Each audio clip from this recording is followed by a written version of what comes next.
Kabanata 1861 hanggang 1870. Kabanata 1861 mga pagtatagpo ni Kehlani Ruiz at ni Omari Simon. Kung malas ka, kahit malamig na tubig ay maaaring maipit sa iyong mga ngipin. Ganoon mismo ang sitwasyon ng espiritu ng puno, binugbog ni Master Zhang, dumura ng maraming dugo, at ngayon, kahit nakaupo rito, ang kanyang krisantemo ay pinasabog, at ng isang pangkat ng 7 nangungunang masters. Tandaan, ito ay isang pinagsamang energy lance ng 7 nangungunang master na kumakatawan sa metal, kahoy, tubig, apoy, at lupa. Kaya nang tusukin nito ang Chrysanthemum Gate, ang Tree Spirit ay nasa matinding sakit kaya't umikot ang kanyang mga mata, at ang energy lance ay wala pang kalahating sentimetro ang layo mula sa kanyang puso. Nakabitin sa isang sinulid, muntik nang makatakas sa panganib, lubhang masakit, at lubos na nakakagalit. Ang espiritu ng puno ay sumigaw ng malungkot sa kalangitan ng matagal bago nawala ang sakit na iyon na tumatagos sa puso. Paf! Nang hamupa ang sakit, isang alon ng hinanakit at pagkasikal ang bumalat sa kanya, kaya hindi na niya napigilan at dumura na naman ng panibagong dugo. Namumula ang mga mata niya, at ngayon ay gusto na talaga niyang umiyak dahil sa discomfort na nararamdaman. Balang araw, balang araw, balang araw ay pupunitin ko kayong 7. Hindi nang ahas na lumapag ang espiritu ng puno dahil naroon pa rin ang makalangit na tunog, at dahil wala ang banal na kamalayan, wala siyang ideya kung kailan muling may lilito mula sa ilalim ng lupa. Kaya, pagkatapos ng dagandong, tumalikod siya at tumakas. Kuwit. Samantala, sa pinakamalaking bahay aliwan sa Transient City, ang nangungunang kilalang puto sa Transit Realm na si Kehlani Ruiz, ay nakaramdam din ng pagkadismaya dahil simula nang mapabilang siya sa hanay ng mga babaeng nalugmok sa lupa, walang sino man ang humiling sa kanya, at maging ang bahay aliwan na kinaroroonan niya ay naging abandonado na, at wala nang ahas na lumapit pa. Sakto, gustong-gusto talaga ng munting demonyong ito na maranasan ang maging nangungunang baraha, hinahangaan ng libo-libo, kung saan lahat ng lalaki ay nakikipaglaban para sa kanya. Ngunit sa kasamaang palad, simula nang sumali siya sa bahay aliwan na iyon, hindi lang walang nag-imbita sa kanya, maging ang bahay aliwan ay walang bisita nitong mga nakaraang araw.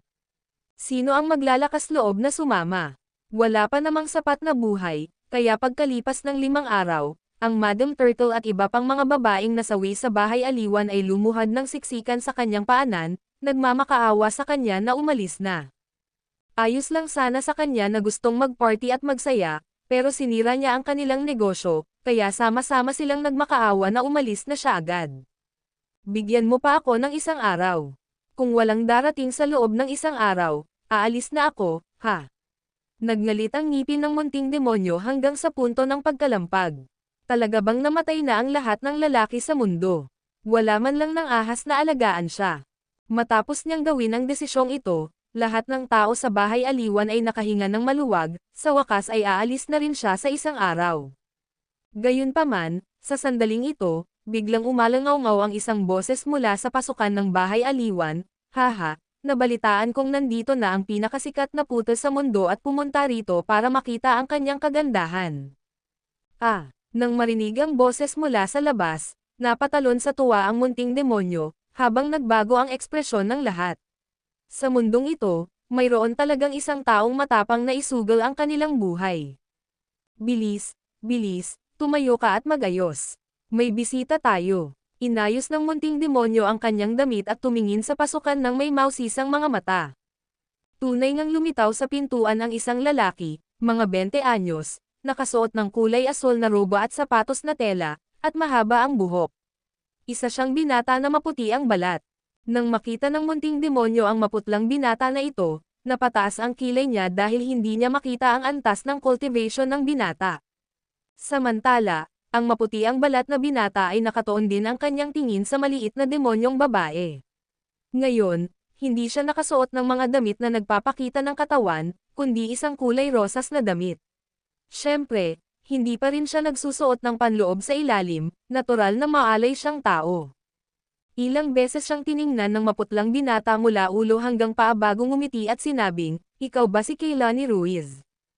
"Opo, Ginoo. Tuloy po kayo agad. Jasmine, dalhin ninyo ang pinakamagagandang bulaklak." Munting pagong, dalhin ninyo ang pinakamasarap na alak, at pati na rin ang pinakamasarap na putahe. Mapang-akit at nahihiyang sabi ng munting demonyo habang yumuyuko sa binata, saka lumapit sa kanya at marahang kinurot ang kamay nito. Hindi umiwas ang maputlang binata. Sa halip, tumawa siya ng malaya, hinayaan itong manguna, at naupo ang dalawa sa pangunahing bulwagan ng bahay aliwan. Ang iba, gawin na ninyo ang inyong mga gawain. May nararamdaman akong koneksyon kay nakababatang kapatid na si Grace Holloway dito. Huwag niyo kaming istorbohin. Pagkatapos magsalita ng lalaki, ikinumpas niya ang kanyang kamay, at isang tumpok ng mga spirit stone ang lumitaw sa gitna ng silid. Nang makita kung gaano kabukas palad ang maputlang lalaking ito, mabilis na kinuha ng lahat ng nasa bahay aliwan ang mga spirit stone at nagtakbuhan palayo. Panginoon ko, ang gwapo mo. Namula ang maliit na demonyo dahil sa kaunting pagkahiya, hindi nang ahas na tumingin sa kanya ng diretsyo. Kaya, ano ang pakiramdam ng maging top card? Tumawa ang lalaking maputi ang balat habang humihigop ng tsaa. Wala pang nag-request sa akin dati. Ikaw ang una, at kinakabahan ako, hindi ko alam ang gagawin ko. Haha, tumawa ng malakas ang lalaki, sa totoo lang, hindi mo kailangang kabahan. Dapat unahin ng isang puta ang mga kahilingan ng customer. Kung gusto ng customer ng tsaa, uminom ka kasama nila, kung gusto nilang makinig ng musika, kumanta ka ng kaunti, at kung gusto nilang matulog, ipapakita mo ang iyong husay sa kama. Gusto ko na talagang matulog. Kaya mo ba? Kumurap ang maliit na demonyo at nagtanong. Hindi ba't puro pagtulog lang naman ang pagpunta sa bahay aliwan? Bakit naman ako hindi maglalakas loob? Pero natatakot ako na baka hindi ka. Bakit naman ako hindi maglalakas loob? Handa na ako sa pag-iisip. Ginoo, ang gwapo mo talaga. Bibigyan kita ng first time. Walang hiya at matapang na pahayag ng munting demonyo. Bueno, may oras pa bago gamabi. Hindi natin ito magagawa sa araw, di ba? Pag-usapan natin yan mamaya. Samahan mo muna akong uminom. Sige, hayaan mong ipagtimpla kita ng maiinom, Ginoo. Pupunuin ko rin ang isang baso para sa akin, at sabay tayong uminom. Sabi ng munting demonyo habang pinupuno niya ng alak ang dalawang baso, iniabot ang isa sa lalaki, at itinaas ang sarili niya. Ginoo, napakagwapo mo, itina-toast ko ito para sa iyo. Pero kailangan mong sabihin sa akin ang pangalan mo. Ako, kumurap ang lalaki, ang apelyido ko ay Simon, na may iisang pangalang Omari, at kilala ako bilang ang Maharlika. Puff, kakadarating lang ng maliit na demonyo sa labi niya, pero nang marinig niya ang mga salita nito, agad niya itong inispray. Boom! Nagspray siya ng alak habang mabilis na umatras ng 12 metro ang layo, biglang nanlamig at sinabing, "Sino ka ba?" "Anong problema?" tanong ng lalaki. Nalilitong tanong, "Sinabi ko na sa iyo, ang pangalan ko ay Omari Simon. Maaari mo akong tawaging Maharlika, ano ang problema doon? Pinagtatawanan mo ba ako? Sino ka? Sabihin mo agad, o huwag mo akong sisihin sa pagiging bastos." Biglang lumakas ang intensyong pumatay ng maliit na demonyo, at talagang ipinakita niya ang kanyang nakamamatay na aura. Inikat ng lalaki ang kanyang tasa ng alak, habang bahagyang ngumiti, "Gusto ko ring malaman kung sino ka."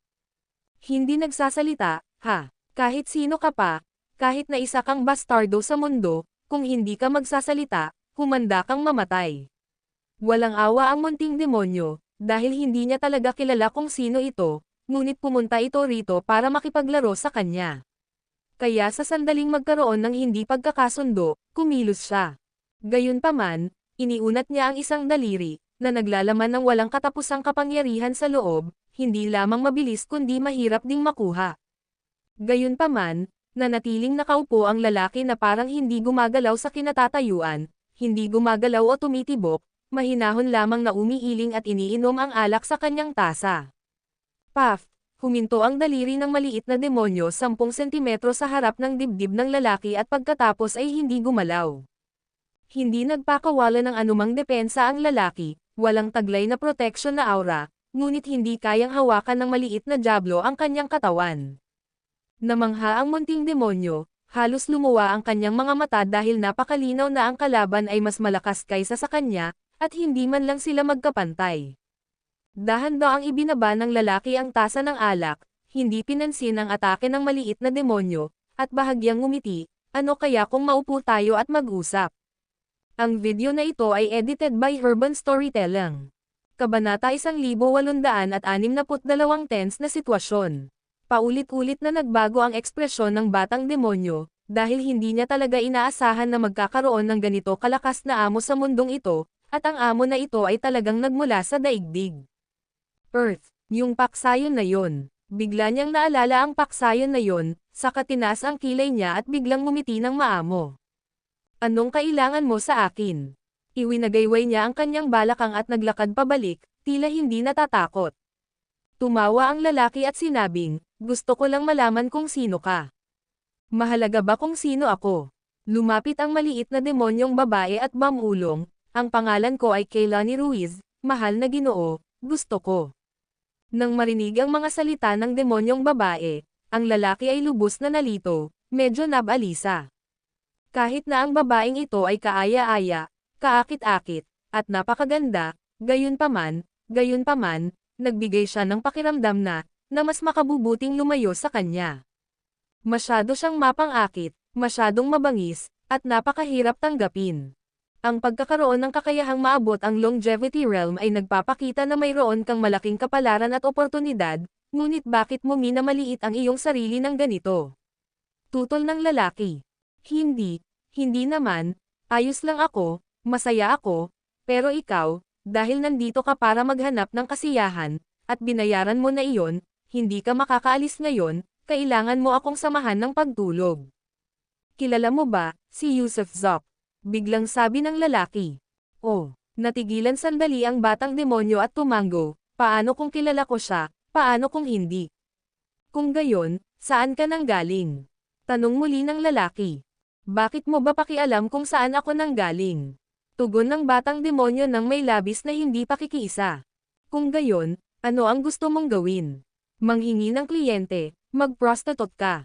Sige, wala tayong pagkakasundo, pero ang gusto kong sabihin ay, ang paparating na transit realm ay magiging mas magulo, na may mga makapangyarihang taong lilito, at dahil sa antas ng iyong cultivation, hindi ka maaaring maging independent o malayang gumala. Nakilala mo ako ngayon, pero kung ibang tao yan, talagang hihingin niya sa iyo, marahil ay mauubos pa ang iyong asensya, iyon lang.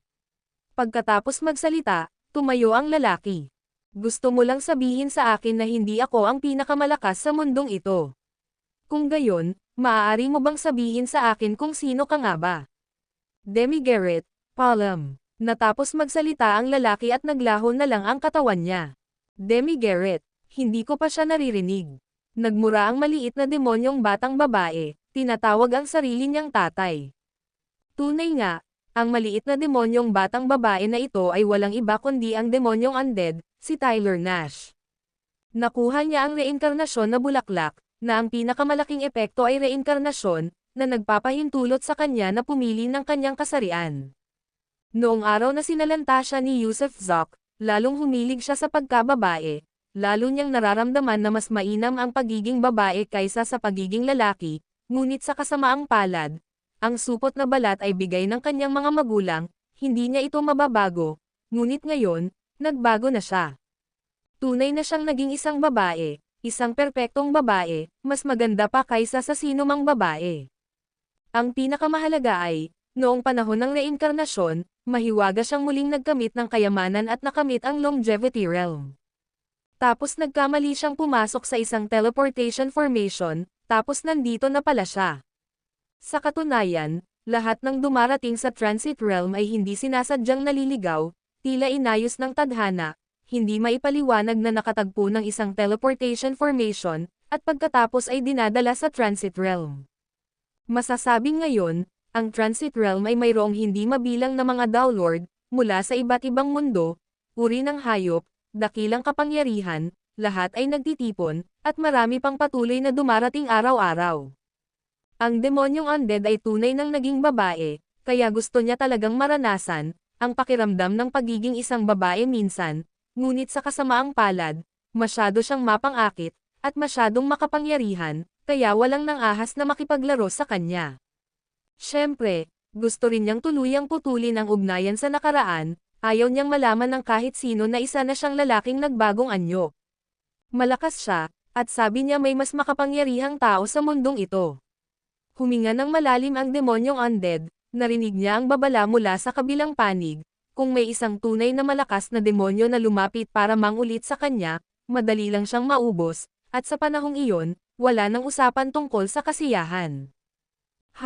Sinabihan niya rin akong maging low profile, tapos magpapaka-low profile na lang ako at magpapanggap na dalagang taga-nayon, baka may mga hindi inaasahang pag-iibigan.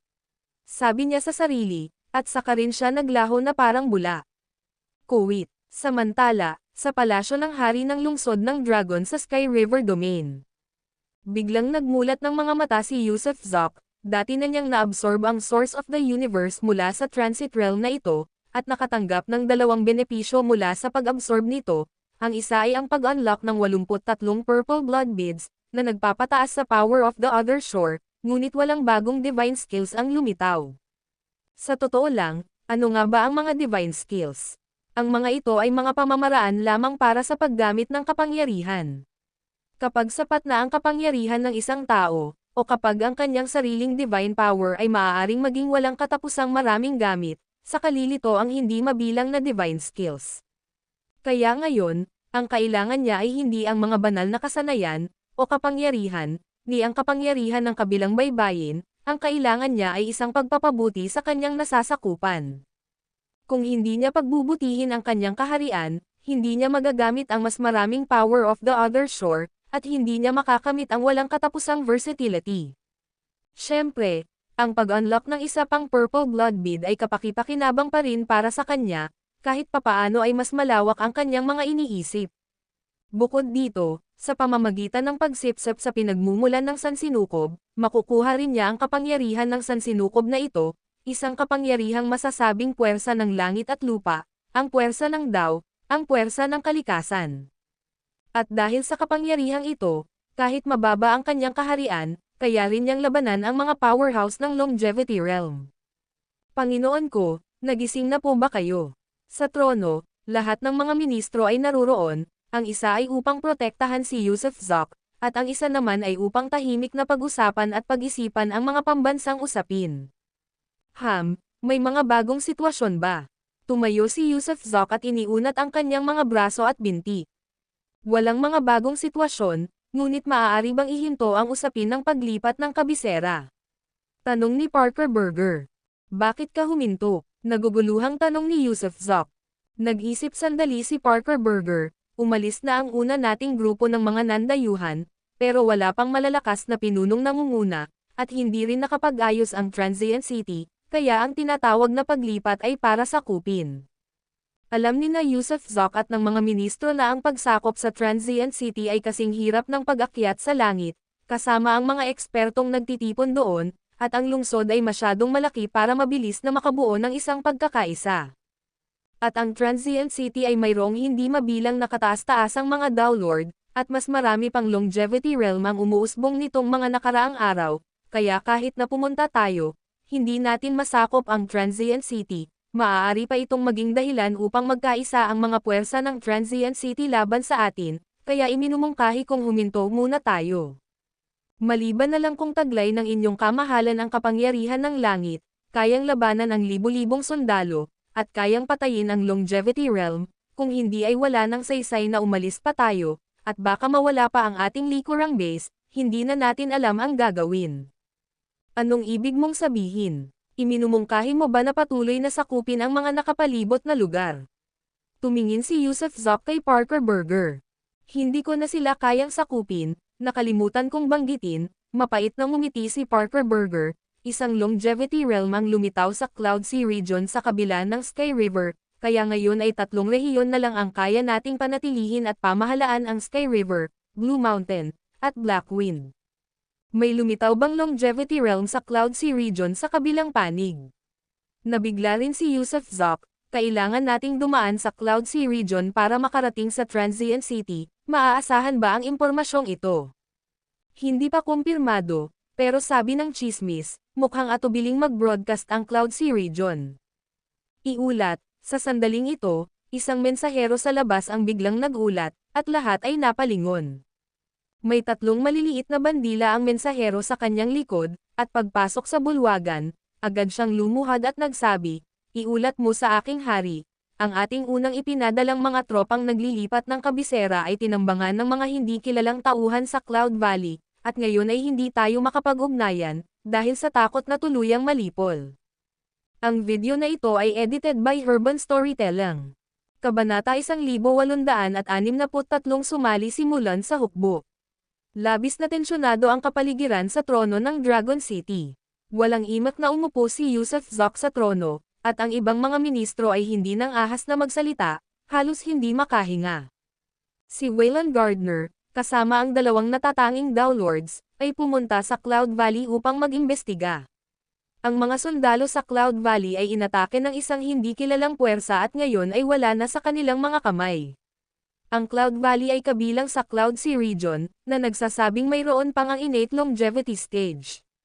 Kaya lahat ay nakakaramdam ng krisis.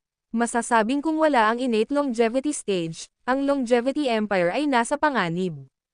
Umuugong, habang naghihintay ang lahat sa bulwagan ng buong 5 oras, ang Jade Simple sa harap ni Parker Burger ay nagsimulang kuminang. Agad itong kinuha ni Parker Burger at sinabing, ito ay isang mensahe mula kay Wayland. Ipinagpatuloy niya ang pagbabasa, ang Cloud Valley ay puno ng mga bangkay, ang dugo ay umaagos na parang ilog. Ang ulo ng aking opisyal na si General Stonehead ay naputol, walang nakaligtas, at walang bakas ng kaaway o ng kanilang mga bangkay ang natagpuan. Ito ay tiyak na gawa ng isang Panginoon. Kamahalan, mangyaring magbigay ng mga tagubilin. Bumalik ka agad, sabi ni Yusuf Zok sa malalim na boses. Agad na ipinarating ni Parker Burger ang utos, hiniling kina Wayland Gardner at iba pa na bumalik. Lahat ng tao sa bulwagan ay galit at nalilito, dahil sa ngayon, baka hindi na nila marating ang Cloud River area, lalo na ang makapunta sa Transient City. Ang Cloud River area, ang pangalawa sa ranggo sa 9 domains, ay nasa hilaga ng Sky River, gamit ang ilog bilang hangganan. Ang pinuno ng Cloud River area ay mas matanda pa kay Wayland Gardner. Ayon sa alamat, ang pinuno ay nagtataglay ng isang banal na panulat na mas makapangyarihan kaysa sa anumang likas na espiritual na kayamanan. Sinasabing ang bawat buhok sa panulat na iyon ay kumakatawan sa isang likas na espiritual na kayamanan. May mga bulong-bulungan din na anumang isulat ng panulat ay nagiging totoo, na tumutukoy sa buhay at kamatayan, ginagawang mga bundok ang mga bundok, tubig ang tubig, lumilikha ng mga simbolo sa mga hanay. Isa itong tunay na banal na panulat na kayang makaakit pa ng libu-libong sundalo gamit ang isang alon. At ang pinuno ng Cloud River area, gamit ang panulat na ito, ay nasa pangalawang pwesto sa 9 domains, at pang-4 sa mga ranggo sa loob ng Transit Realm. Tunay nga, ang Transit Realm ay may kaukulang ranggo para sa mga Dowlord, kung saan ang pinuno ng Cloud River area, si Divine Pen Jacobs, ay nasa ika-4 na pwesto. Ang individual na ito ay si Diego Jacobs, na kilala bilang Divine Pen Jacobs. Ang kanyang personal na lakas ay kahanga-hanga, at ang kanyang Brush of God ay nagpapabahala sa mga bayani sa buong mundo.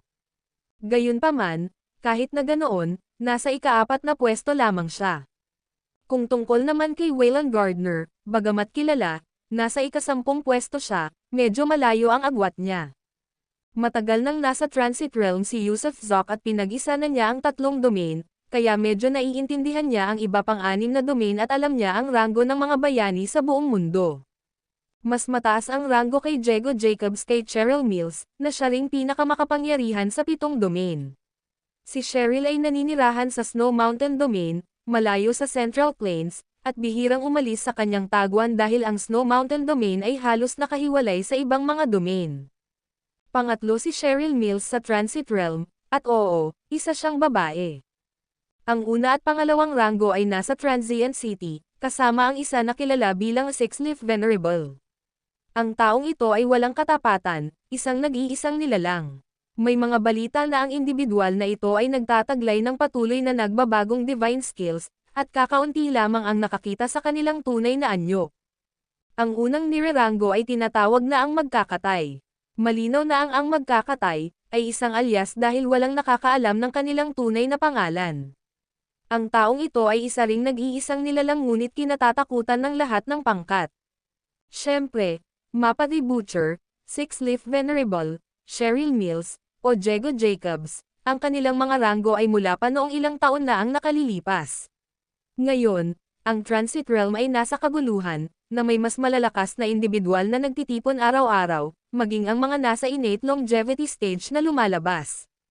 Kaya, ang mga nakaraang ranggo ay isang sulyap lamang ng kanilang nakaraang kaluwalhatian. Gayunpaman, walang sino man ang nangangahas na maliitin sila. Total, ang pagkakaroon ng pangalan sa Transit Realm ay nangangailangan ng tunay na kasanayan, hindi pa kasama si Diego Jacobs. Sino ang makakalaban kapag lumitaw ang Brush of God? Kamahalan, tila kagagawan ito ng Cloud River area, buntong hininga ni Parker Burger. Ang pandaigdigang sitwasyon ay lubhang masalimuot. Ang pag-iisip na sakupin ang ibang mga nasasakupan o sakupin ang transient city tulad ng dati ay isang pantasya lamang, hindi ito magagawa. Dapat pag-isipan muli ng kamahalan ang desisyon na ilipat ang kabisera. Kung pamamahalaan lang natin ang mga nasasakupan ng Sky River, Blue Mountain, at Black Wind, sapat na iyon. Hindi para sirain ang ating mga sarili, ngunit sa Transit Realm, walang sino man ang tunay na makakapag-isa ng lahat. Hindi ito isang parallel universe, hindi ang mortal world, hindi ang immortal realm, o ang divine realm. Isa itong malawak na cosmic world. Kahit napag-isahin pa ng kamahalan ang lahat ng 9 domains, mabilis itong magwawasak dahil sa napakaraming malalakas na individual, na magiging imposible para sa epektibong pamamahala. Halimbawa, sabi ni Parker Burger, kung sakupin natin ang lahat ng lungsod, magtatalaga tayo ng mga bagong Panginoon ng lungsod, mga kataas-taasang Panginoon ng Dao upang mamuno, ngunit sa loob ng 3 araw, ang mga bagong Panginoon ng lungsod ay papatayin dahil napakaraming kataas-taasang Panginoon ng Dao. Kahit sino ay maaaring tumalon upang hamanin ang awtoridad ng Panginoon ng lungsod, at dahil malayo ang kamahalan, kapag ang isang Panginoon ng lungsod ay napatay, mananatili itong magulo, at ang mga batas ay hindi maipapatupad. Bukod pa rito, ang Transit Realm ay may mahigit 10,000 lungsod. Saan tayo makakahanap ng mahigit 10,000 Supreme Dao Lords? Sa makatuwid, ang ideyang inilahad ng kamahalan ay talagang hindi praktikal. Hindi ko ito nabanggit noon para hindi masira ang sigasig ng kamahalan. Total, ang pagkakaroon ng ambisyon at pagnanais ay mahalaga. Kung wala ang mga ito, walang magagawa ang isang tao. Hey, hindi mababawasan ang sigasig ko sa ilang salita lang. Natatawang sabi ni Yusuf Zok. Nagdeklara siya ng paglipat ng kabisera at iginiit ang pag-iisa, hindi niya hahayaang maimpluwensyahan siya ni Newman. Bagamat balido at mahusay ang payo ni Parker Burger, gayunpaman, kung hindi makakamit ang pag-iisa, hindi siya isang tunay na hari, at bukod pa riyan, kayang-kaya niyang matalo. Tunay ngang kaya niyang matalo. Kahit na mabura ang kanyang longevity empire, hindi ito makakasama o makakaapekto sa kanya ng malaki. Kamahalan, anong ibig ninyong sabihin? Labis na nagulat si Parker Burger. Sa kabila ng lahat ng panghihikayat niya, matigas pa rin ang ulo ng hari. Relokasyon, kapag dumating na sina Bridger Doyle, Sullivan Santiago, at iba pa, sabay-sabay tayong lilipat, sabay-sabay tayong kikilos. Pangungunahan ko ang daan at titingnan ko kung sino ang maglalakas loob na harangan tayo. Malamig na sabi ni Yusuf Zok. Kahit na 3 domain na ang nasakop natin, hindi pa ako tunay na nakakawala ng kapangyarihan. Alam mo ba kung bakit ako tinatawag ng matandang espiritu ng puno na matandang demonyong Zok? Dahil kapag pumatay ako, ginagawa ko iyon ng walang pag-aalinlangan. Kung ang Cloud River area ay maglalakas loob na hadlangan ako, bubuwagan ko ang buong pamilya nila. Kamahalan, sana'y pag-isipan ninyong mabuti. Lumuhad si Parker Burger at sinabi. Tama na, wala nang panghihikayat. Maghanda ka na. Pagdating ni Bridger Doyle, aalis na tayo agad. Lilipat tayo mula rito. Minsan, ang digmaan ay nangangailangan ng mga taktikang gerilya sa halip na ipagtanggol ang mga kuta o manatili sa sariling komportableng kalagayan. Kung saan man tayo lumaban, ito ay magiging tahanan at bansa. Tuldok-tuldok-tuldok. Samantala, sa Longevity Empire Conscription Place sa Dragon City, Isang batang babae na nagbalat kayo bilang isang lalaki ang pumasok sa patio ng conscription at nagpalista sa hukbo, gustong magmarcha sa buong mundo kasama ang Longevity Empire. Tunay ngang nagre-recruit ang Longevity Empire, araw-araw ay may mga taong nagpapatala, at ang mga puwersa ay lumawak ng husto. Pangalan, anong mga espesyal na kakayahan ang mayroon ka? Mulan Velez. Ang espesyal kong kakayahan ay ang mga mata ko ay kayang gumanti ng mga kaluluwa. Kung hindi ka naniniwala, tingnan mo ang mga mata ko. Ang video na ito ay edited by Urban Storytelling. Kabanata 1864 na isang maliit na bastos. Hahaha, ate, ang pagiging kaakit-akit ay hindi naman talaga isang espesyal na kasanayan, pero kailangan natin ng mga tauhan ng logistics sa hukbo. Pwede kang magluto o sumali sa departamento ng audit. Sige, mag-audit ka, hindi kailangan ng mabibigat na gawain. Hindi masyadong pinansin ng mga tao sa conscription place ang sinabi ng babae at pinalista na lang siya.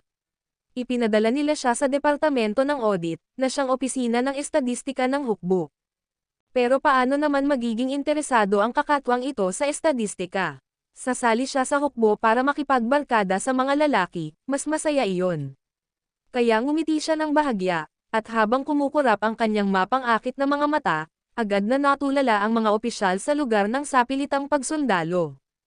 Gusto kong pumunta sa lugar kung saan pwede akong makipag-away sa iba o sa pinakadelikadong lugar, saan ba iyon? Scout Camp, iyan ang pinakadelikadong lugar. Ang mga agad na nabighani ay nawalan ng kamalayan sa sarili, na para bang nahipnotis mo. Kung gayon ay pupunta ako sa Scout Camp. Sige, sige, Scout Camp na, Mulan Velez.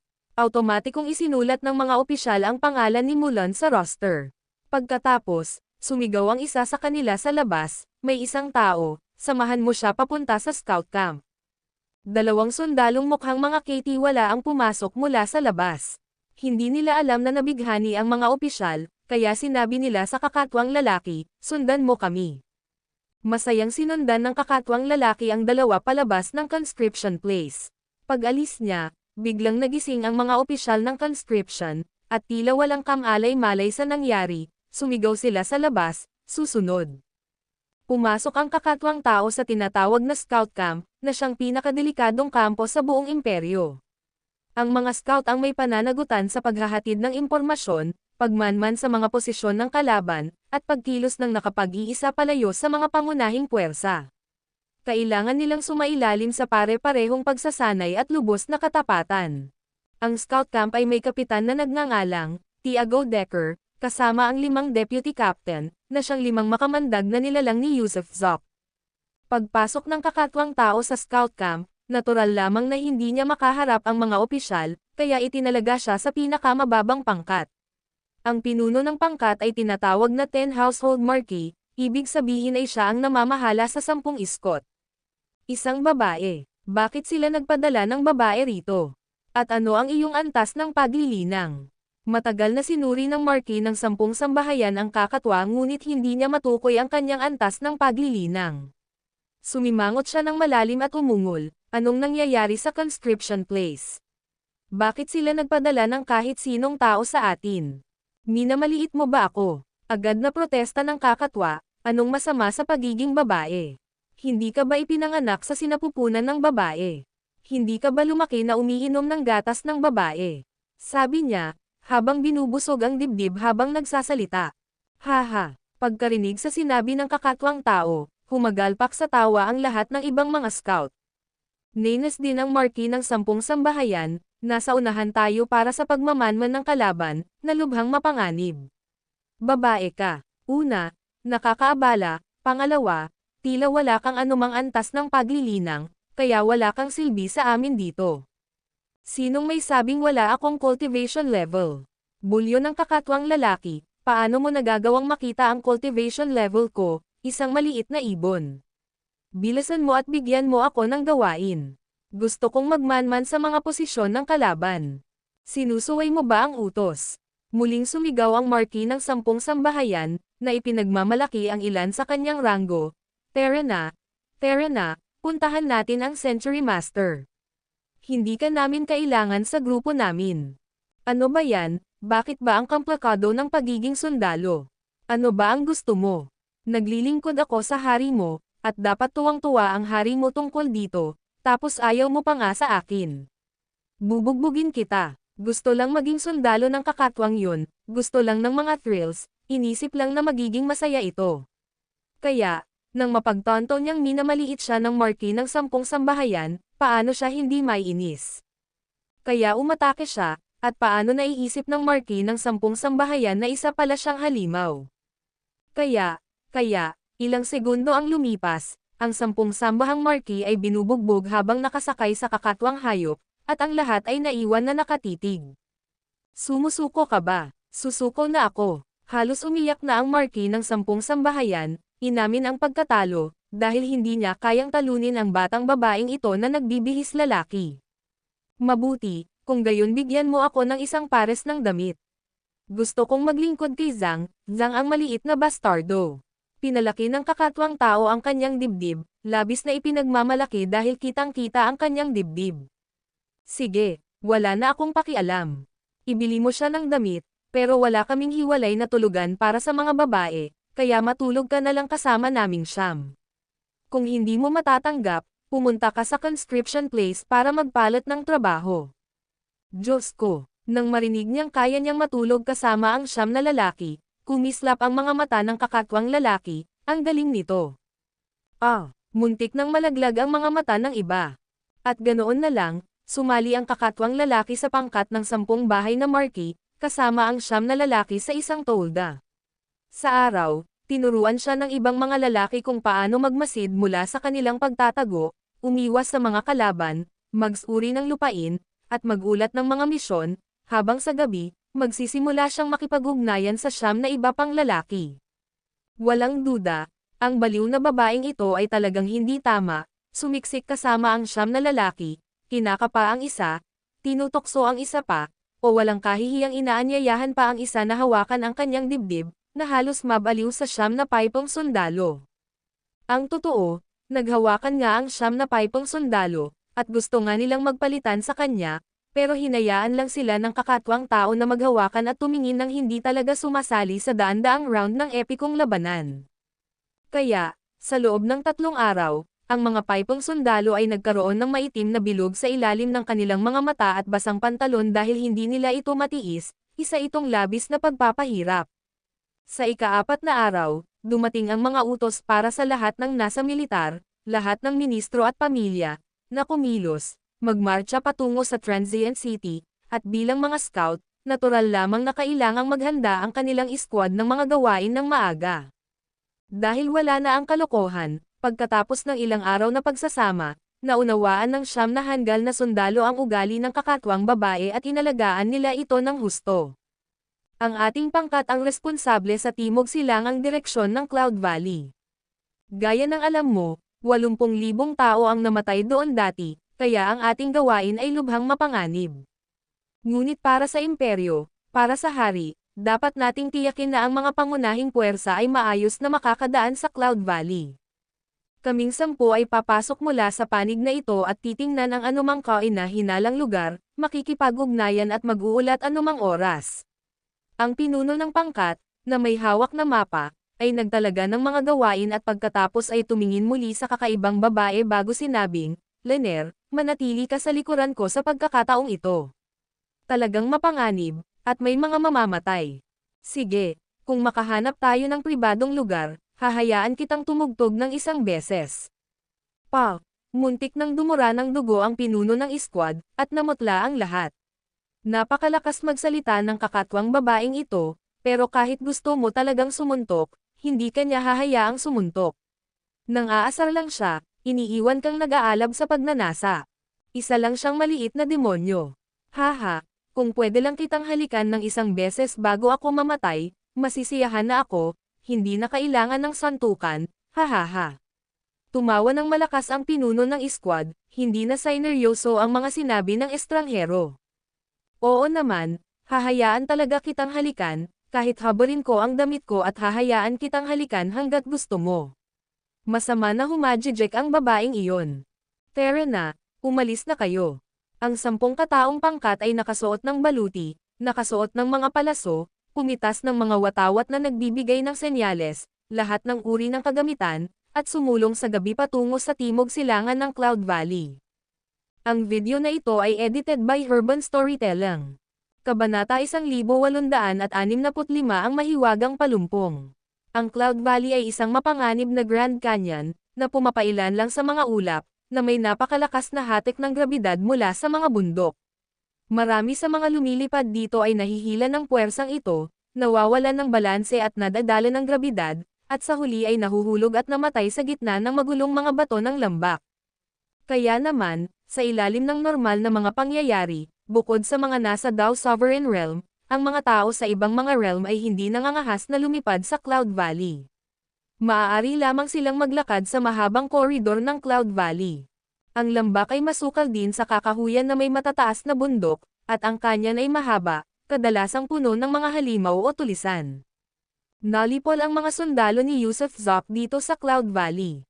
Hindi pa rin alam kung ang mga salarin ay mga bandido o mga tao mula sa Cloud River area, dahil walang natira na nakaligtas, at 80,000 sundalo ang nalibing sa Cloud Valley. Ang Cloud Valley din ang tanging daan patungo sa gitnang zona. Walang ibang paraan maliban kung maaari kang lumipad dito, ngunit ang mga ordinaryong sundalo ay hindi kabilang sa kaharian ng Dao Sovereign, kaya paano sila makakalipad roon? Sa hilagang silangang bahagi ng Cloud Valley ay nakatayo ang isang mataas na bundok, na tinatawag na White Cloud Peak, na may nakamamanghang tanawin sa tuktok nito.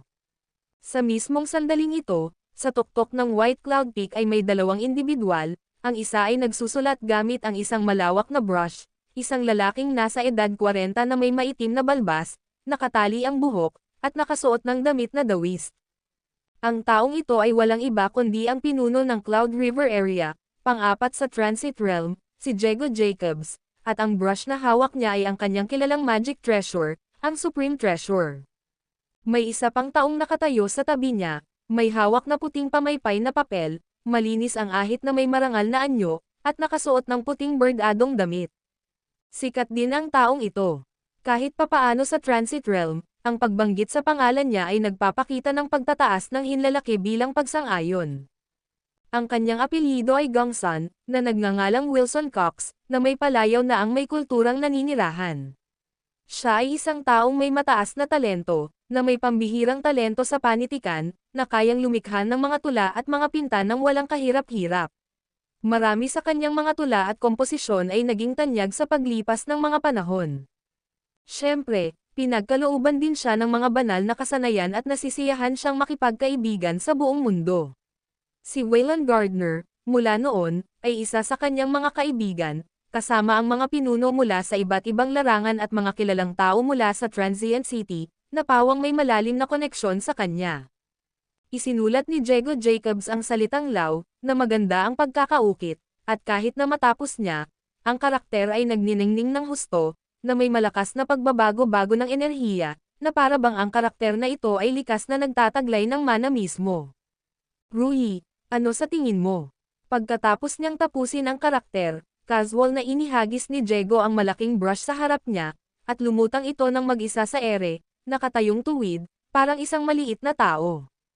Naningkit ang mga mata ni Wilson Cox, sabay sabing, ang pagkakaroon ng batas mula sa kawalan ng batas, pagkakaroon ng limitasyon mula sa kawalang hanggan, ito ba ang pinakamataas na kaharian ng Dao? Iyon ba ang ibig sabihin nito? Haha, Rui. Lagi kang nagsasalita ng may malalim na pag-unawa. Ang magkaroon ng batas mula sa kawalan ng batas, ang magkaroon ng limitasyon mula sa kawalan ng hangganan, sa katunayan, ito ang pinakamataas na kaharian ng Dao, ngunit ngayon, ang batas na ito ay hindi tumutukoy sa Dao. Oh, tanong ni Wilson na may pagtataka, gusto ko pang makarinig. Bahagyang ngumiti si Jego Jacobs, ang batas na ito ay kumakatawan sa kaayusan, kumakatawan sa kapangyarihan. Sa lugar na ito ng Cloud River, ako lang ang makakasulat ng batas na ito. Huminga ng malalim si Wilson at, kasabay ng tawa na may bahid ng katahimikan, ay sinabi, gusto mo bang sabihin sa akin na ang Cloud River area na ito ay hindi lamang labas sa aking batas, kundi sakop mo rin ang kaayusan, iyon ba ang ibig sabihin? Tumawa ng malakas si Jego, sabay tango, tunay nga, sa pagpasok sa aking Cloud River area, dapat sundin ng isang tao ang aking mga batas, igalang ang aking mga batas, mamuhay ayon sa aking mga batas, at mamatay ayon sa aking mga batas. Haha, huwag mong maliitin si Gabriel Freeman, dahil ang kanyang invisible path at undying gold body ay kayang palayasin ang matandang tree spirit na iyon, malayo pa siya sa pagiging simple, at hindi ka pa rin nakakarating sa immortality realm, tama ba? Natatawang sabi ni Wilson, dahil ilang araw nang nasa Cloud River area nang hindi nakikita ang sinuman sa immortality realm, bagamat dati nang ipinahiwatig ni Diego Jacobs na mayroong ganoong presensya sa Cloud River area. Kung wala ang isang taong kabilang sa kaharian ng immortalidad, maaaring magmalaking mayabang na magmarcha si Gabriel Freeman sa Cloud Valley, o kaya'y lamunin pa ang Cloud River Department. Hindi ko pa nga lubos na nauunawaan ang kahangahangang estado ng immortalidad, umiling si Diego at bumantong hininga. Kung gayon, ano ang gagamitin mo para makipaglaban kay Gabriel Freeman? Mausisang tanong ni Wilson. Hahaha, tawa ni Diego ng malakas, naglakas loob akong talunin ang kanyang 80,000 sundalo, dahil may kakayahan akong gapiin siya. Iulat, sa sandaling iyon, isang babae ang biglang tumalon sa tuktok ng bundok, nakasuot ng itim na kasuotan at nagpapakita ng isang nakamamatay na aura. 13, magsalita ka, mahinahong sabi ni Diego. Balita mula sa Dragon City, bukas ng umaga, lahat mula sa Longevity Division, anuman ang edad o kasarian, maging ang lahat ng mamamayan sa Dragon City na handang sumuporta ay magkakasamang aalis, patungong Transient City. Sa pagkakataong ito, si Gabriel Freeman ang mangganguna, na may paunang bilang ng tropa na mahigit 41 milyon, na susundan ng halos 50 milyon pa.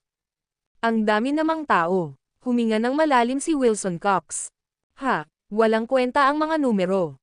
Ngumisi si Diego, pagkatapos ay tumingin sa babae, may iba pa bang balita?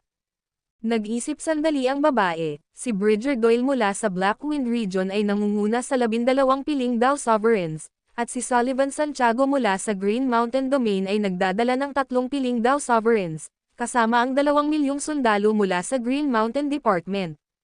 3 milyong Demon Cultivator mula sa Blackwind Region ang kumikilos din, unti-unting sama-sama kay Gabriel Freeman. Bukod pa rito, lahat ng mga scout mula sa Longevity Division ay umalis ngayong gabi, patungo rito, na may bilang ng mga scout na humigit kumulang 10,000.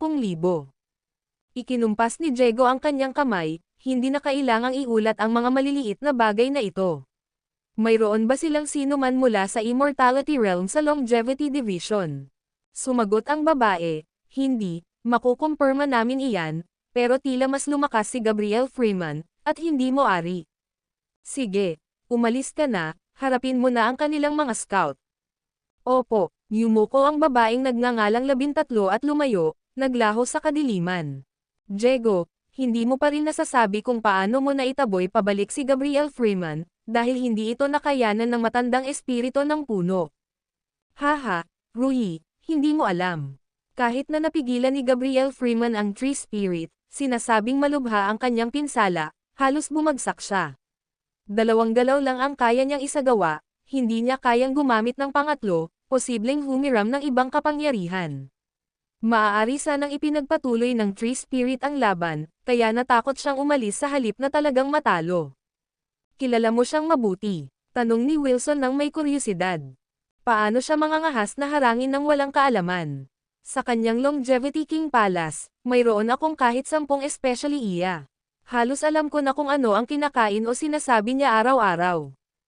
Tumango si Wilson, gayunpaman, kung natakot man ang Tree Spirit, si Gabriel Freeman ay nananatiling isang nangungunang eksperto na may kakayahang makipaglaban sa Immortality Realm, at wala kang ganoong realm dito, kaya ano ang gagawin mo kung ganoon?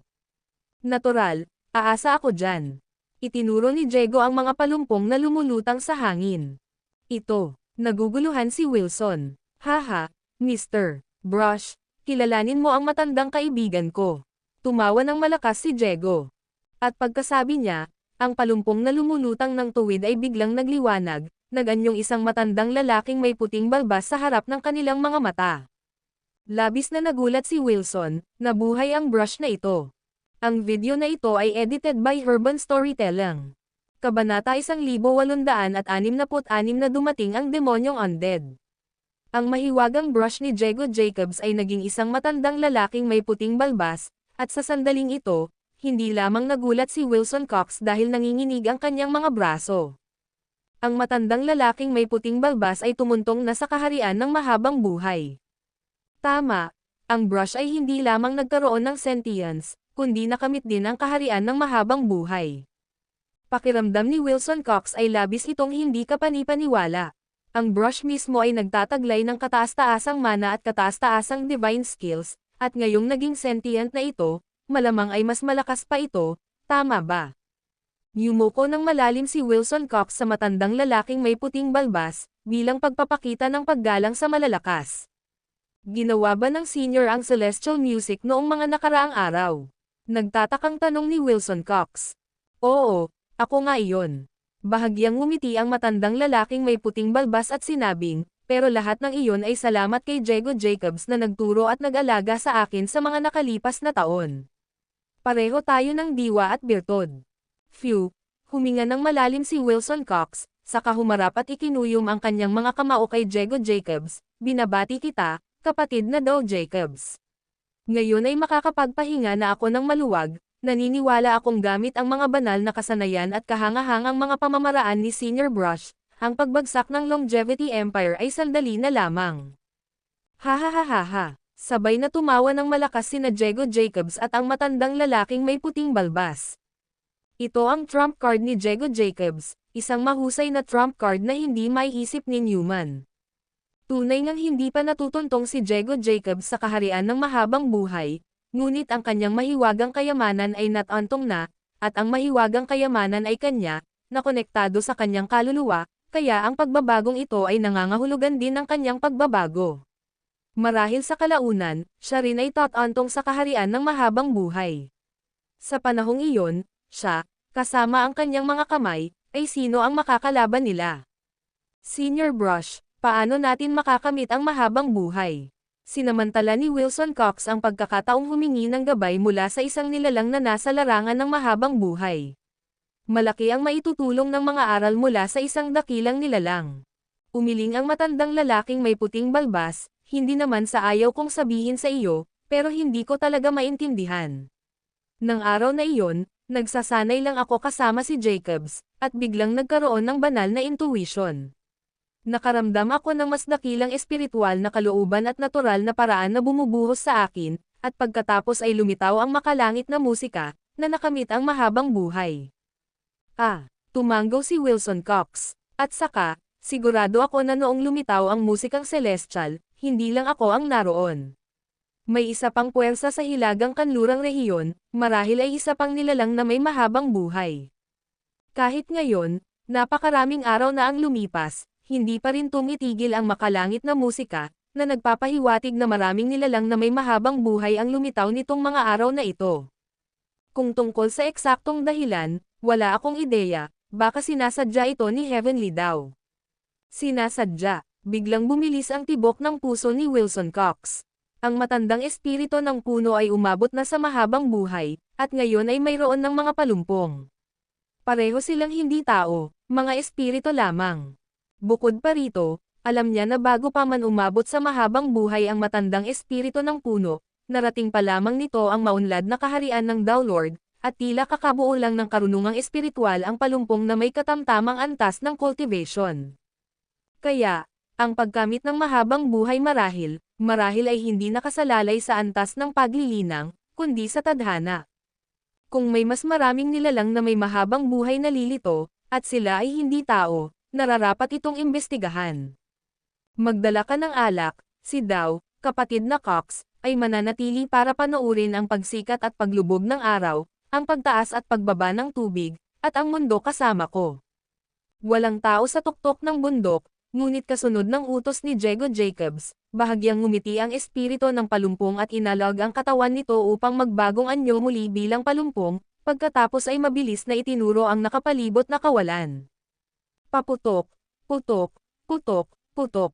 Sa bawat dulo ng palumpong, may lumilitaw na isang tao, may dalang umuusok na masasarap na pagkain at masarap na alak, maging ang mga banal na prutas, na pawang mga bihirang kayamanan.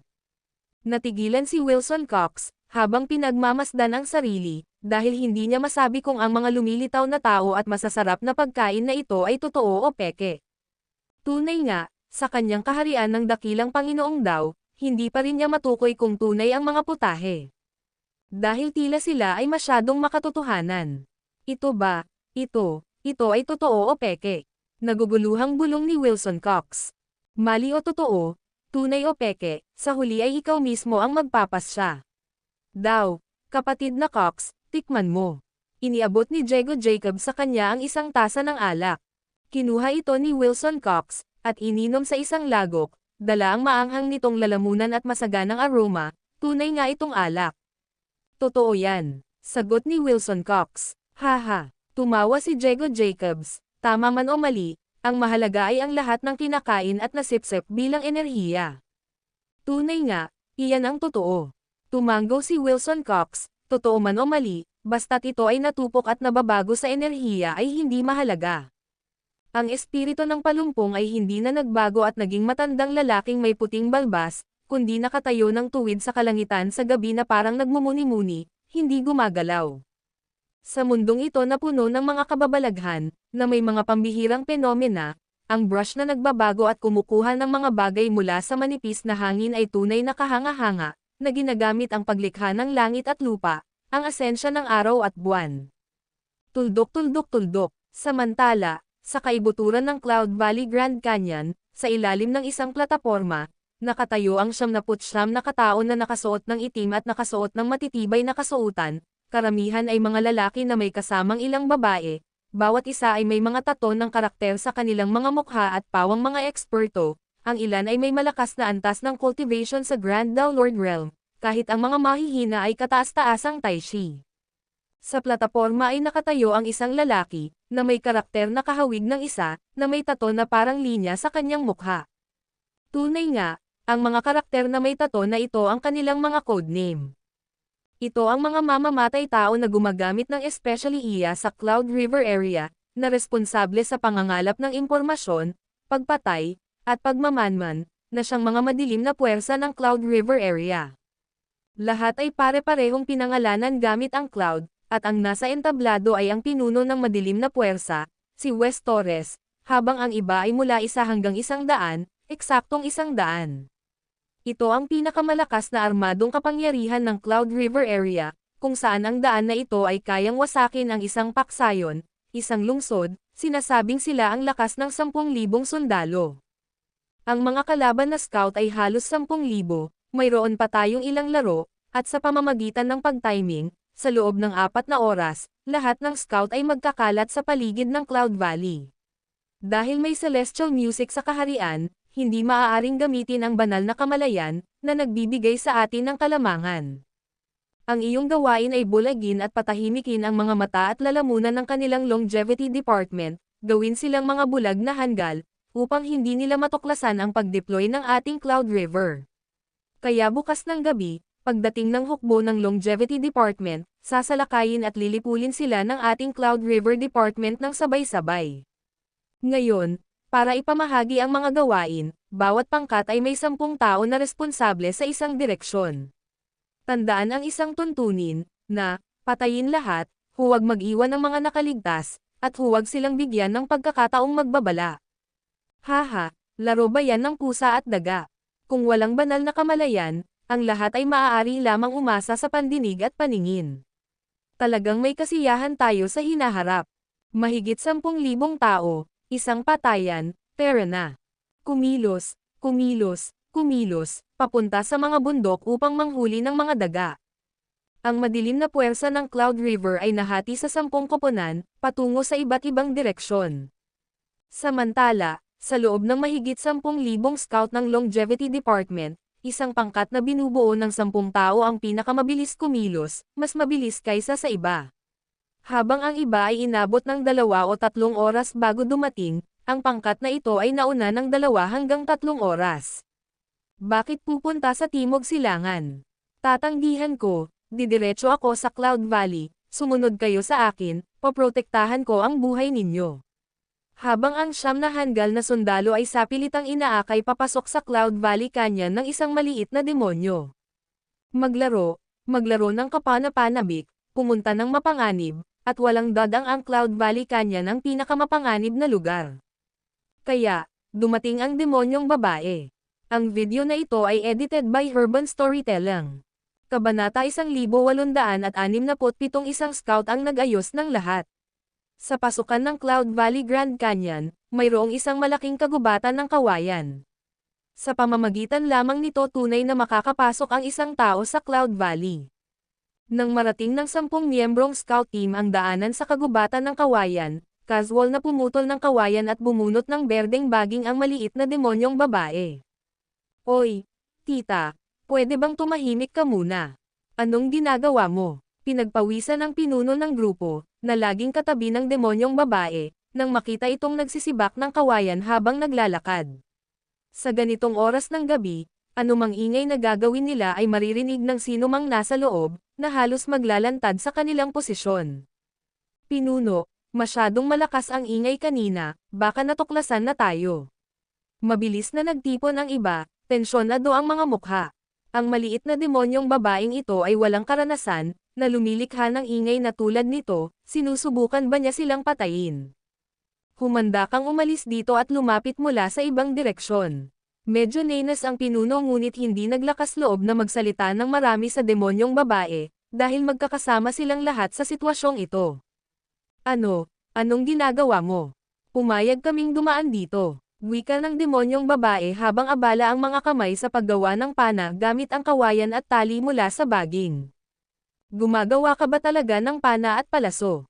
Nanlaki ang mga ulo ng iba dahil sa simpleng pana at pangit ng hawak niya kaya nilang magpana kahit ibon. Ang isang tunay na pana ay kailangang pandayin at pakantaban, na may hawak ang bakal at litid na dragon para sa tali, ngunit ang sa kanya ay parang mga panang ginagamit ng mga bata sa mga laro. Mukhang maganda, di ba? Unang beses ko lang gumawa nito. Tara na, tapos na, walang makakatakas gamit ito. Humajijik ang demonyong babae at nauna nang tumakbo. Habang tumatakbo siya, ang kanyang maliit na puwitan ay umuugoy ng kaakit-akit. Mulan, mag-ingat ka, pigilan mo siya. Nagulat ang pinuno ng pangkat nang tumakbo ang demonyong babae. Kung may pagtambang, tiyak na narinig nila ang ingay, at ang pagsalakay ay tiyak na haantong sa isang pagpatay. Totoo nga, pagkasabi pa lang ng pinuno ng pangkat, ang tunog ng isang bagay na sumabog sa hangin ay nagmula sa mas malalim na bahagi ng kagubatan ng kawayan, na nakatago sa kadiliman. Ito ay 10 matatalas na palaso, na naging mga guhit ng liwanag, tumatagos sa kalangitan sa gabi, na nakatutok sa 10 sa mga ito. 10 rin ang miyembro ng Kalabang Koponan, na pagdating ay natunton ang presensya ng kalaban at agad na naglunsad ng pag-atake. Hindi magaling, mga eksperto sila. Nang makita ang 10 matatalas na palaso na tahimik na tumatama sa kanila, ang pinuno ng pangkat at ang iba pa ay natakot ng husto. Ang mga palaso ay masyadong mabilis, masyadong malakas, at hindi sila makaiwas, kailangan nilang labanan ang mga ito ng diretso. May mga kalaban talaga, no? Haha, biglang napatalon ng may tuwa ang demonyong babaeng tumatakbo sa unahan, sabay pintig ng mga daliri ng malakas. Oo, pinipitik lang ang mga daliri niya. Sa isang, bigla, agad na nagyelo ang buong kalangitan sa gabi, at ang 10 matatalas na palaso ay nakasabit sa harap ng pinuno ng pangkat at iba pa. Ang ilan ay ilang sentimetro na lang ang layo mula sa pagtama, habang ang iba ay ilang metro pa ang layo. Ngunit, kakaiba, huminto ang oras. Hindi lang basta paghinto ng oras, kundi ang mga palaso lang ang nakatigil, habang ang pinuno ng pangkat at ang iba pa ay nakakagalaw, nakakapag-isip, at nakakakita pa rin. Naku po, anong nangyayari? Tingnan ninyo si Mulan. Biglang napansin ng mga scout ang maliit na demonyong babae na humuhugot ng pana at nagpapana, sabay-sabay na nagpakawala ng 10 palaso, bawat isa ay nakatutok sa iba't ibang lokasyon sa loob ng kagubatan ng kawayan. Bukod dito, ang kanyang mga palaso ay mga pinaikling palaso ng gangchi, ang kanilang bilis at puwersa ay 100 o kahit 1,000 beses na mas malakas kaysa sa 10 paparating na palaso. Paf! Thunk thunk thunk thunk thunk! Umalangaw-ngaw sa loob ng kagubatan ng kawayan ang tunog ng mga palaso na tumatagos sa mga buto, pagkatapos ay tumahimik ang lahat. Anong nangyayari? Anong nangyari? Nataman ba ang mga kalaban? Hindi kaya. Lanner, nataman ba ang mga kalaban? Hindi natin makita. Hehe, 10 tao, 2 sa kanila ay mga kataas-taasang Dowlord, ang patay na. Hindi ka naniniwala. Tingnan mo. Ano, mga kataas-taasang Panginoon ng Daw. Nang marinig ang mga salita ng demonyong babae, natulala ang pinuno ng pangkat at ang iba pa. Oo, 10 sa kabuuan. Hindi ba't sinabi mong may gantimpala para sa pagkatalo sa mga kalaban? Pugutan mo sila ng ulo, sige, sige, ang mga kalabang scout ay pawang mga Dowlord, nakakapanabik. Tumakbo papasok ang demonyong babae, at ang pinuno at ang iba pa, na halos hindi makapaniwala, ay tumakbo papasok ng walang tigil. Ilang sandali pa, 10 bangkay ang nakahanay sa kagubatan ng kawayan. Lahat ng 10, bawat isa ay tamaan ng bala sa kanang mata, ang mga ulo ng palaso ay nakausli sa likod ng kanilang mga bungo, bawat isa ay may butas na duguan. Ang 10 ay patay na. Nang inig ang anit ng pinuno ng pangkat, dahil nang makita ang mga bangkay, natitiyak niyang mayroon ng mga kataas-taasang Dowlord sa kanila. Mga kataas-taasang Panginoon ng Daw, binaril at pinatay ng demonyong babae gamit ang tig-iisang palaso. Binaril niya lahat ang 10. Mahabang buhay. Sabay-sabay nilang naisip ang terminong ito.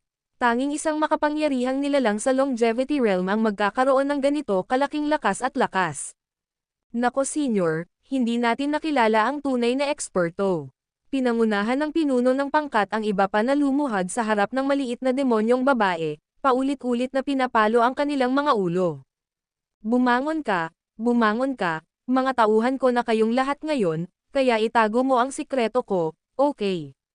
Aakayin kita sa paggawa ng mga maluwalhating tagumpay, hahayaan kitang pumailan lang. Hindi kami maglalakas loob. Hindi man lang sila naglakas loob na maging tauhan niya, bukod pa riyan, napaatras sila sa takot. Sa kanilang mga kamakailang pakikipag-ugnayan, gabi-gabi nilang hinahawakan at niyayakap ang maliit na babaeng demonyo, lumalabas na isa itong napakalakas na nilalang sa Longevity Realm. Wala silang respeto sa isang sinaunang halimaw sa kaharian ng Longevity, hinuhubad pa nila siya sa gabi, hinihipo ang mga paa, kinakapa ang dibdib, at iba pa. Kabaliwan ito. Pakiramdam ng siyam na ito ay nabaliw na sila, hindi nila moari ang lahat. Pero, buti na lang at tila hindi sila kinukonsinti ni Lanner. Lan, Senior, tawagin mo akong Lanner, putulin mo ang mga ulo, nararamdaman kong mas maraming tao sa unahan, at lahat sila ay eksperto rin, nakakapanabik.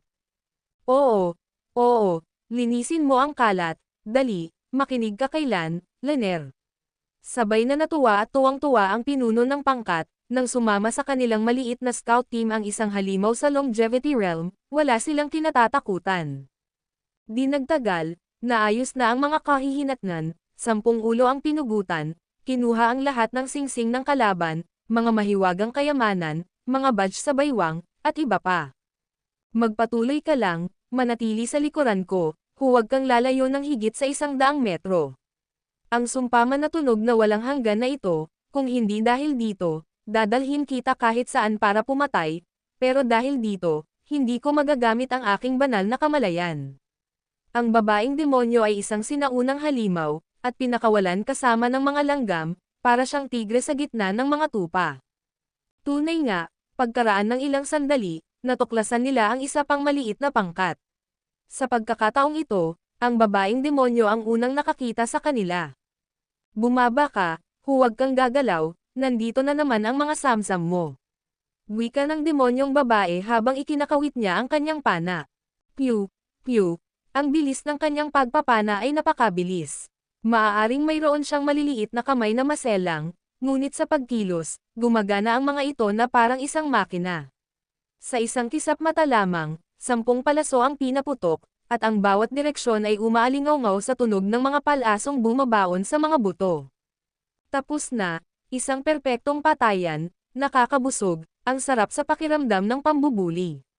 Napatalon ang demonyong babae, biglang sumigaw ng may kasabikan, "Hoy, mga tao sa kabundukan, makinig kayo. Kami ang Longevity Empire Covert Strike Team, nandito kami, Halika't sunduin kami, malakas ang boses niya, umalangaw sa malayo, dahilan para kumaluskos ang mga kagubatan at lumipad ang mga ibong panggabi. Samantala, ang 8 iba pang covert strike teams, nakakaalis lang kanina lang, ay natigilan dahil narinig nila ito. Ang video na ito ay edited by Urban Storytelling. Kabanata 1868 ganap na pagkalipol. Whoosh whoosh whoosh, nang sumigaw ng malakas ang demonyong undead sa kagubatan ng Cloud Valley, narinig ito ng malinaw ng mga kalapit na grupo. Agad-agad, 8 grupo ang mabilis na nagtipon patungo sa direksyon ng Cloud Valley. Pagkalipas ng halos 12 paghinga, si Wes Torres ng Darkstab ay nakatayo sa isang puno, habang ang iba pang 80 tao ay naghintay sa ibaba. Bakit may 2 squad na nawawala? Napakalamig ng boses ni Wes Torres. Siya ang pinuno ng Darkstab, at ang kanyang cultivation level ay pangalawa lamang kay Diego Jacobs ng Cloud River area. Masasabing hindi na niya kailangang yumuko sa harap ni Diego Jacobs, dahil para na silang magkapatid. Kaya naman, malaki ang kapangyarihang hawak niya sa Cloud River area, at napagtagumpayan niya ang kapangyarihan ng buhay at kamatayan. Ang pinagmumulan ng tunog ngayon lang ay nanggagaling sa posisyon ng ikapitong pangkat. Nag-aalalang sabi ni Yon 13. Bakit hindi pa rin bumabalik ang ika-9 na pangkat?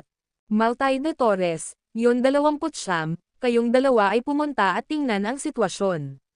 Mag-ingat kayo, dahil ang kabilang panig ay nang ahas na sumigaw, malamang ay naglalagay sila ng patibong para sa atin, at tiyak na may mga eksperto. Naiintindihan ko. Lumabas ang 2 tao mula sa karamihan, si Maltay de Torres ay isang babae, at si Yon 29 ay isang lalaki. Pareho silang napakabata. Matapos tumango sa isa't isa, pareho silang naging invisible, pagkatapos ay mabilis na naging mahinang simoy ng hangin at mabilis na umalis. Ang demonyong undead ay nakaupo sa isang puno ng mga sandaling iyon, iniugoy ang kanyang mga binti at bumubulong kung gaano siya nalulungkot, gustong makahanap ng lalaking makakasiping. Nabaliw na ang babaeng ito, talagang baliw. Matapos maging babae, walang humpay siyang nanligaw. Siyempre, may limitasyon siya, kaya niyang manligaw, pero hindi niya hahayaang mawala ang sarili niya. Ang pinuno ng squad at ilan pang mga scout ay nakatayo ng may paghanga sa ilalim ng puno. Hindi na sila natatakot, ang kanilang laner, na kanilang hinawakan, niyakap, at pinagsaluhan ng kumot, ay isa palang senior ng Longevity Empire, kaya wala silang kinatatakutan. 10 duguan na ulo ang nakasalansan sa isang piramide, inutusan ng demonyong undead, na huwag silang hayaang itago ang mga ulo, kundi gamitin ang mga ito bilang pain para akitin ang mga kalaban. Nako, paparating na talaga sila, pero bakit 2 lang sila? Minaliit nila ako. Hindi rin mailabas ng demonyong undead ang kanyang divine consciousness, pero, sa Longevity Realm, gaano ba siya kalakas?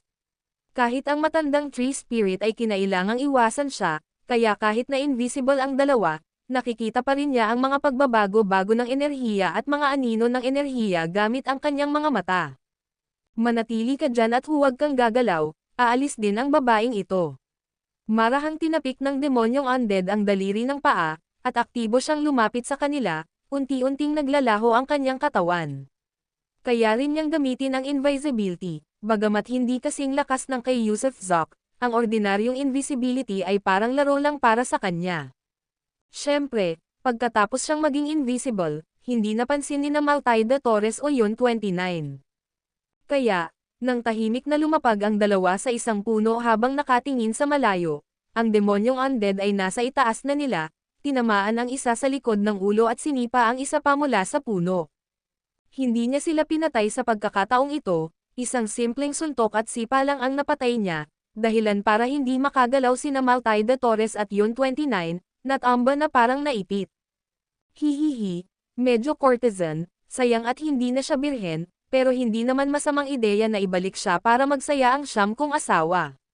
Kinuha niya ang 2 at mabilis na bumalik. Siyempre, sa puntong ito, sina Maltay de Torres at Yon 29 ay lubos na natigilan dahil ang kalaban ay masyadong malakas, napakalakas na hindi nila kayang pigilan. Bukod dito, naisip nila ang isang posibilidad, na ang babaeng ito ay nasa kaharian ng Longevity. Labis ang takot ng 2. Isang individual mula sa longevity realm na nakikipaglaro at nag-spy sa kanila. Masyadong mabangis ang mga tao ng Longevity Empire, na naglalayong lipulin ang kanilang buong hukbo. Bumalik na si Lanner, nakahuli ng dalawa ng buhay. Agad na napatalon ang pinuno ng squad nang makita niyang hinuhuli ng maliit na demonyo ang dalawang bihag, at agad silang kinuha, at itinali ng mahigpit gamit ang God-binding rope. Tal-iyan ang lalaki, hayaan siyang magsalita, habaran ang babae. Pilyong humajijek ang demonyong undead. Bakit mo siya huhuberin? Naguguluhang tanong ng pinuno ng pangkat. Habaran mo lang siya kapag sinabi ko na, huwag mong sayangin ang mga salita. Galit na sabi ng demonyong undead. Oo, huhuberin ko siya. Sabik na sabik ang pinuno ng grupo, at direktang hinuberin ang babae.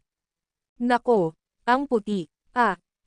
Bitawan mo ang ikapitong ate, bitawan mo siya, anong gagawin mo?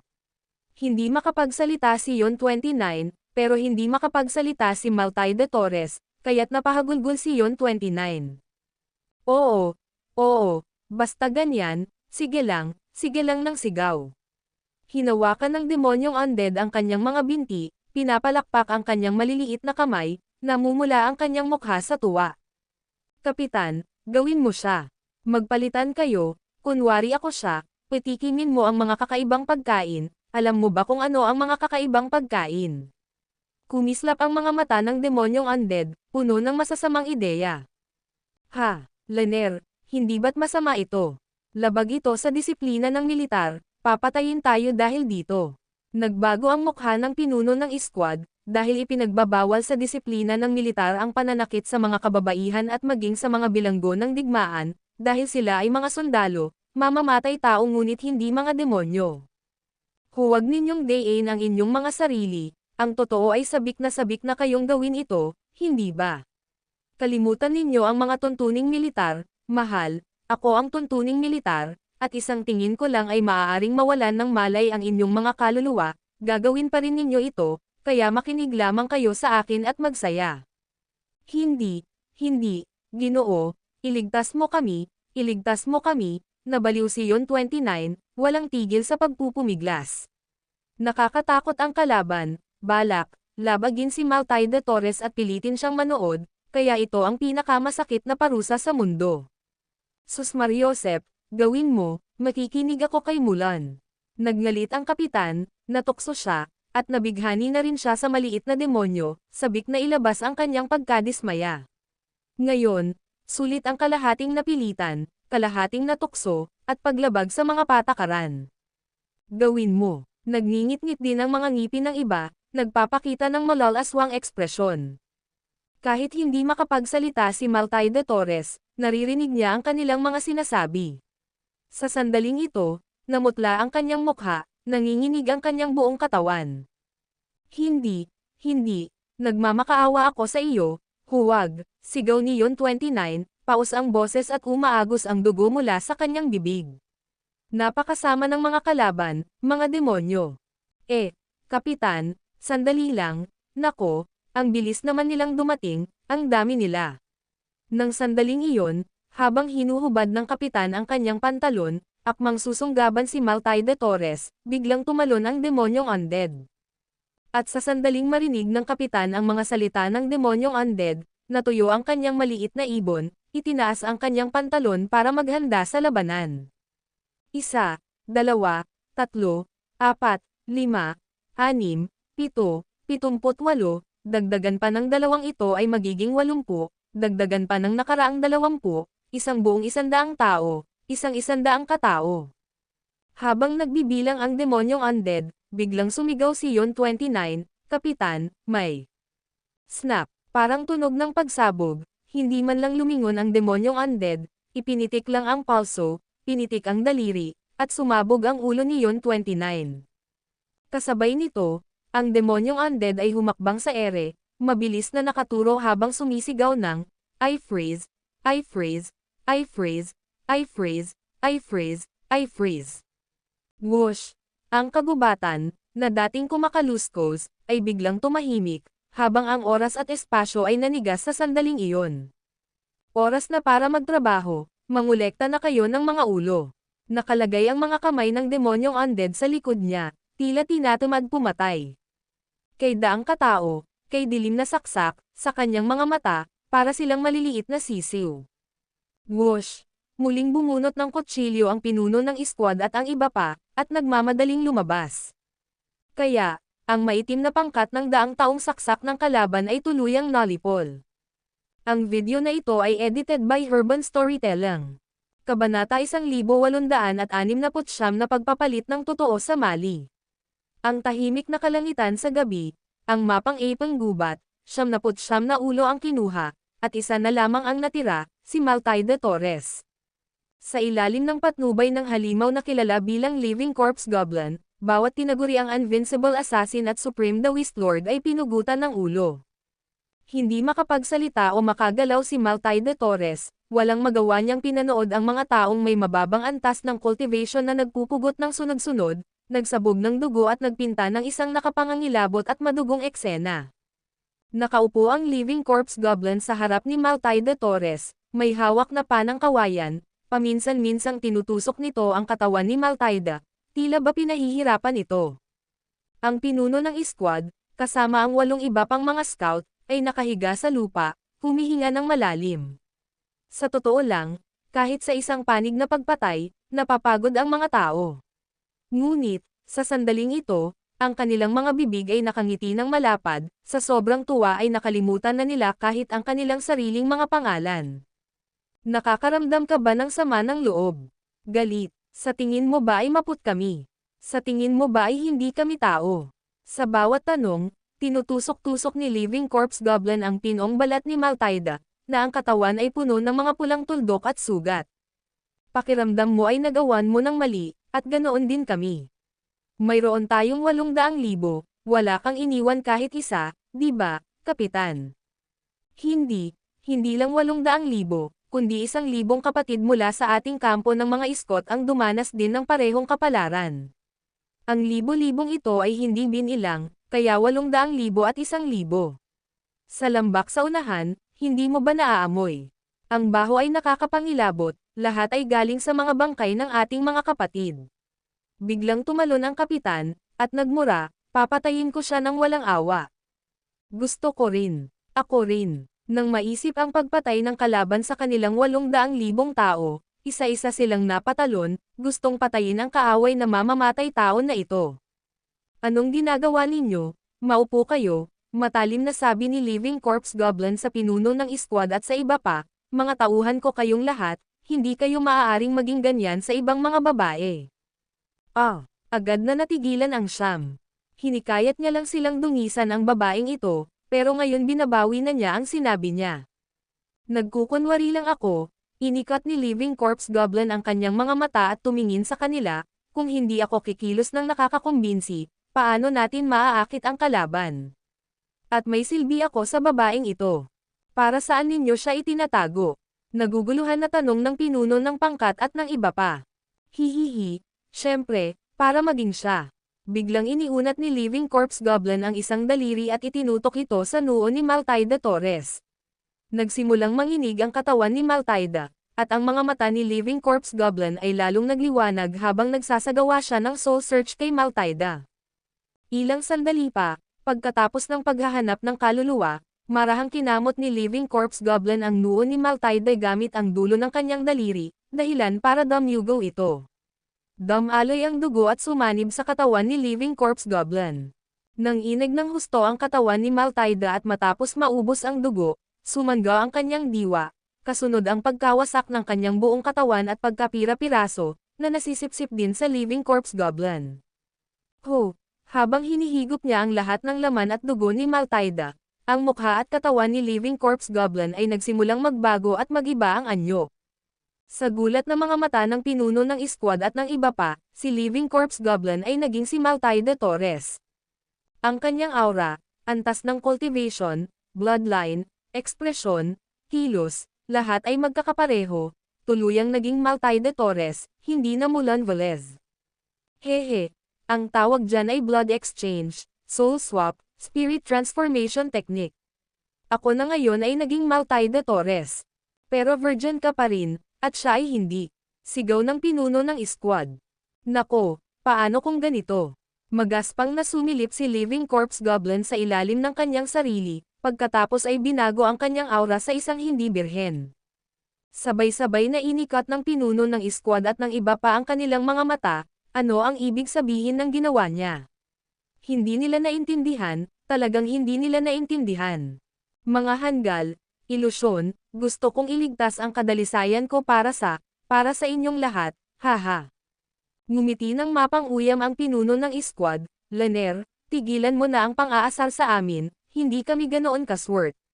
Pero ang makipaglaban kasama mo, Lanner, ay isang karangalan para sa aming 9 na miyembro sa buong buhay namin. Sulit ito. Tingnan mo ang ambisyon mo. Sumulyap sa kanila si Living Corpse Goblin. Lanner, bakit mo kami tinulungan, ang imperyo?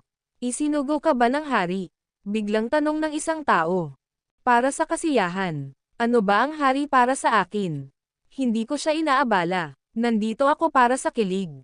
Kung gayon, ano ang susunod nating gagawin? Tanong muli ng pinuno ng pangkat. Susunod. Nag-isip sandali si Living Corpse Goblin, may mga ambush sa magkabilang panig ng lambak, pero malayo sila at hindi mga mamamatay tao. Sa halip, sila ay mga sundalo mula sa Cloud River area, mga 30 milyon sa kanila. Sila ay nasa proseso ng pagpapakilos ng ilang formation masters upang lumikha ng isang pormasayon. Matatapos ito bukas ng umaga. Sa panahong iyon, kung ang iyong hari ay mangganguna sa mga tao papunta sa Cloud Valley, parang nahulog sa kanilang bitag. Isasara nila ang pinto at bubugbugin ang aso, ay activate ang pormasayon upang tuluyan kang lipulin. Ano? Kung gayon, ano ang gagawin natin? Kailangan nating ipadala pabalik ang mensaheng ito. Walang ibabalik, gawin natin itong kalamangan natin. Basagin ang pormasayon, di ba? Ngumisi si Living Corpse Goblin, paano natin ito babaguhin? Sa pamamagitan ng pagpapalit ng sinag, ang asensya ng buhay at enerhiya ng 30 milyong tao ay ituturok sa aking katawan. Iniisip ko palang ito ay nasa sabik na ako. Ang pagsipsip ng mga kaluluwa ng buhay, asensya at sigla ng 30 milyong tao ng sabay-sabay, maaaring umakyat ako ng direkta sa isang antas. Dinilaan niya ang kanyang mga labi, sa sandaling ito, siya ay talagang nakakatakot, talagang nakakatakot. Ano ang dapat nating gawin kung gayon? Tumayo ang pinuno ng pangkat. Hindi mo na kailangang gumawa ng marami, basta kapag nagtanong na ang mga opisyal o hari mo mamaya, huwag mo akong ipagkanulo. Relax ka lang, hindi namin gagawin yan, susundin naming lahat ang gusto mo. Mabubuting bata, nakakaantig talaga. Huwag mong gawin yan, hindi namin kaya yan. Hindi nang ahas na tumingin sa kanya ang pinuno ng squad at ang iba pa, isa nga siyang demonyo. Maghintay ka rito sa kinaroroonan mo. Papatayin ko muna ang beam, babalik ako maya-maya, pagkatapos ay maaari na tayong bumalik para sa tungkulin. Sige, tumango ang pinuno ng squad at ang iba pa, at tumalon din palayo si Living Corpse Goblin. Ilang sandali pa, narating ni Living Corpse Goblin ang silangang bahagi ng Cloud Valley, at sa kailaliman ng gubat ay may mga siksik na sundalo. Lahat sila ay nakaupo ng nakakross ang mga paa sa lupa, ang mga noo ay hiniwa, naglalabas ng enerhiya ng dugo, na nagdugtong-dugtong na parang mga sinulid at nagtagpo patungo sa isang malalim na lawa na hindi kalayuan. Isa itong lawa, kung saan nakatayo ang isang bandila. Sa paligid ng bandila, 9 na formation masters ang patuloy na nagbibigkis ng mga spell, na nagpapaikot sa bandila ng mag-isa, lahat ng enerhiya ng dugo ay nagtatagpo patungo rito. Hindi lamang mula sa silangan at likurang direksyon kundi pati na rin mula sa kanluran at hilaga. Tanging ang timog na direksyon lamang ang wala, dahil ito ang pasukan at bunganga ng supot. Nang makita ang banner na iyon, namula ang mga mata ni Living Corpse Goblin, nanginginig ang buong katawan niya sa kasabikan na parang malapit na siyang umabot sa sukdulan. Magaling, mahusay, hahaha, pinapatay ang sinag. Sa kanyang tuwa, pinitik niya ang kanyang mga daliri. Kasabay ng isang iglap, nabalot ng katahimikan ang lahat, biglang tumigil ang oras at espasyo. Dahil nasa longevity realm siya, at dahil ang mga formation master at sundalo ay mga minor character, pinatigil niya ang lahat sa sandaling ito. Habang huminto ang oras, Ibinuka niya ang kanyang bibig, iniluwa ang watawat na dala niya, ang kanyang watawat ng tadhana, ang pinakamalakas na kayamanang mahika na dala niya mula sa mundo ng mga mortal. Whoosh! Ang kanyang watawat ng tadhana ay nagpalit ng anyo at naging isang liwanag na tumatakas, mabilis na nakarating sa gitna ng lawa. Kasabay ng paglabas ng itim na hamog, nilamon nito ang bandila sa lawa at mabilis na sumanib. Sa isang kisap mata, ang kanyang bandila ay naging bandila sa lawa, magkapareho ang anyo. Tapos na ang misyon, umatras ka. Pamitik ulit siya ng mga daliri, bumalik na sa normal ang lahat, walang nakakaalam na huminto ang oras kanina lang, at tahimik siyang umalis. Ang video na ito ay edited by Herban Storytelling. Kabanata 1870 kababayan. Ano ang konsepto ng bilang na 50 milyon? Ano ang konsepto ng 50 milyong tao? Ang Dragon City ay napakalaki, hindi maisip ang laki, napakalaki kaya maraming tao ang hindi pa nakakapaglakbay sa buong lungsod sa buong buhay nila. At sa sandaling ito, kasabay ng pagbubukang liwayway, nagsisimula ang seremonya ng pagsamba sa kalangitan sa hilagang kampo ng lungsod ng Dragon. Ito ay isang paglipat ng kabisera. Bagamat hindi naniniwala si Yusuf Zoc sa mga pamahiin o masasamang palatandaan, iginiit ni Parker Burger na magsagawa ng seremonya ng pagsamba sa kalangitan. Kaya naman, atubiling sumang-ayon si Yusuf Zoc sa plano ni Parker Burger, dahil si Parker ang tunay na Diyos na namamahala sa imperyo. Ang seremonya ng pagsamba sa kalangitan ay engrandi, na may maraming regulasyon at ritual, at lahat ng ito ay pinamumunuan ni Yusuf Zoc, na sinusundan ng isang grupo ng mga opisyal sibil at militar. Pagkatapos ng buong 4 na oras, sa wakas ay natapos ang seremonya ng pagsamba sa kalangitan, at nagsimula ang paglipat sa kabisera. Ang migrasyong ito ay hindi lamang kinasasangkutan ng 50 milyong tao, ang tinatawag na 50 milyon ay tumutukoy lamang sa bilang ng mga sundalo. Matapos pag-isahin ang lugar ng Sky River at mag-recruit ng mga sundalo, ang populasyon ng Longevity Empire ay umabot sa 50 milyon. Marami sa kanila ang nagdadala ng kanilang mga pamilya at sambahayan, kabilang ang ilang mga tycoon at maharlika sa lungsod, at nagpasya ring simulan ang mahabang paglalakbay na ito, kaya ang bilang ay lumampas na sa 100 milyon. Sa kalangitan, may mga lumilipad na karwahe at iba't ibang uri ng lumilipad na barkong pangkayamanan, nakahanay ng napakahaba na hindi makikita sa isang sulyap, at sa lupa, ang mga pulutong ay parang dagat. Sa utos ni Yusuf Zoc, nagsisimula ang tunay na paglipat ng kabisera, paglipat kasama ang buong pamilya, pagsisimula ng isang malayong paglalakbay. Ang paglipat na ito ng kabisera ay siya ring simula ng pakikidigmang gerilya ni Yusuf Zoc, na umaatake sa kanilang mga paglalakbay. Siyempre, bilang pinuno ng imperyo at pinuno ng isang bansa, si Yusuf Zoc ay nangunguna sa karamihan, nakasakay sa isang mabangis na kabayo sa halip na anumang lumilipad na karwahe o karwahe. Ang makapangyarihang hukbo ay naglakbay, at ang pangalawang pangkat ng mga iskot ay ipinadala rin ng buong lakas. At lahat ng ito ay maliit na bahagi lamang ng Longevity Empire dahil mayroon ding 50 milyong sundalo na patungo rito mula sa Green Mountain Domain at sa Blackwind Region, na sa huli ay magtatagpo sa Cloud Valley. Ang malaking migrasyong ito ay nakakuha ng atensyon ng lahat ng paksayon sa Transit Realm, dahil napakaraming tao. Ang ilan ay hinuhulaan pa nga na ito ay isang imposibleng gawain ng migrasyon, isang paggasta ng mga mapagkukunan, isang hakbang ng Longevity King upang hangarin ang sarili niyang pagkawasak. Kahit maraming ministro ng Longevity Empire ang ayaw, tanging ang Longevity King lang ang kusang kumikilos. Hari, dumating na ang bagong impormasyon. Pagkaalis pa lang sa lungsod, sumakay si Parker Burger sa tabi ni Yusuf Zoc at sinabing, isa sa ating mga scout squad ang nakarating sa Cloud Valley kagabi, at napatay ang 79 na kalaban, napawang mga mamamatay tao ng kalaban. Ibinahagi rin nila ang impormasyon tungkol sa pananambang na isinagawa ng kalaban sa Cloud Valley at ang bilang ng mga kalaban doon, at sinabi rin na may itinatag ng blood formation ang kalaban sa Cloud Valley, ngunit ayon sa impormasyon ng scout, kaya nilang basagin ang formation, para ligtas tayong makadaan sa Cloud Valley. Binverifika namin ang pagiging tunay ng mensaheng ito. Ilan ang kasama sa isang scout squad? Tanong ni Yusuf Zoc na may kuryosidad. Ano ang mga antas ng cultivation ng mga kalaban na napatay nila? Kahit hindi bihasa si Yusuf Zoc sa mga gawaing militar, Alam niya kung paano magtanong ng mga tamang tanong. Mayroong 10 sa kabuuan, at sa pagkakataong ito ay napatay nila ang mga miyembro ng pinakamakapangyarihang assassin group of 100 sa Cloud River area. Ang grupong ito ay masasabing pinakamalakas na departamento sa Cloud River area, na direktang pinamumunuan ni Diego Jacobs. Ayon sa impormasyong mayroon kami, ang assassin group na ito ay may 100 miyembro, kabilang ang 17 top primordial realm downlords, 29 na high realm downlords, at ang iba ay mga downlords din o top primordial realmers.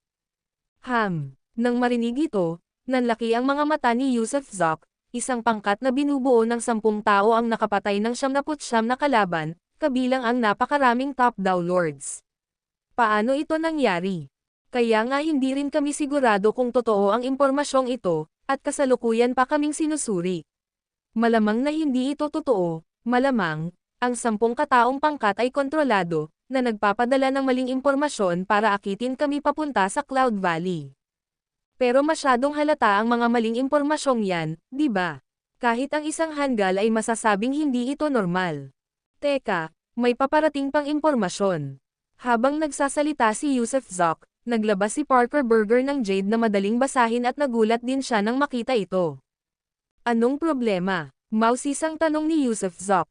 79 na ulo, mga miyembro nga ng grupo ng mga mamamatay tao, ang nagkumpirma na tunay na patay ang mga mamamatay tao ng kalaban. Natulala rin si Parker Burger dahil hindi ito dapat mangyari. Nako, huminga ng malalim si Yusuf Zok, ano ang mga antas ng cultivation ng ating scout squad?